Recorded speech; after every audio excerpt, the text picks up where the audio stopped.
Une affaire d'agression sur mineurs refait surface avec des révélations, ciblant François Bayrou, ancien ministre de l'Éducation nationale. Selon le média Blast, cette affaire aurait été étouffée. François Bayrou a toujours affirmé ne pas être au courant des événements liés à l'affaire Betaram. Pourtant, Blast signale qu'une affaire similaire a été dissimulée alors qu'il était au ministère. Les faits concernent des agressions répétées perpétrées sur un frère et une sœur au collège Henri IV à Bergerac. Elles auraient eu lieu durant plusieurs années, impliquant un enseignant, André Garric.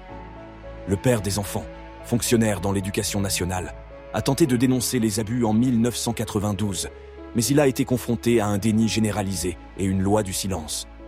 Après avoir dénoncé les faits, il a subi des répercussions professionnelles, incluant une mutation. Le frère a témoigné dans l'Express en 1994. Il a partagé son calvaire, affirmant que les victimes étaient lui et sa sœur, et non pas le professeur. Une lettre aurait été adressée à François Bayrou, l'informant de ces agressions. En 1993, l'enseignant a été condamné à 6 ans de prison, une peine portée à 12 ans en cour d'assises. Suite à cela, un rapport a été commandé par Bayrou pour élucider les dysfonctionnements autour de l'affaire de Bergerac. La note indiquait une réelle inquiétude concernant l'incrédulité des collègues et de l'administration face aux abus. Les auteurs du rapport avaient alors recommandé à François Bayrou de publier une circulaire pour prévenir de futures dissimulations.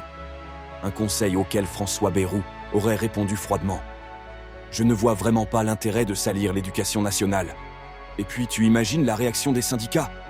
Non, je t'assure, il y a des moments où il faut savoir se taire. » Ces propos n'avaient par ailleurs pas été contestés à la sortie du livre. L'affaire a été relatée dans l'Omerta française, un livre publié en 1999. Selon l'ouvrage, Bayrou aurait émis des doutes sur l'importance de salir l'image de l'Éducation nationale face à des accusations de pédophilie. Pour nous soutenir, n'oubliez pas de vous abonner.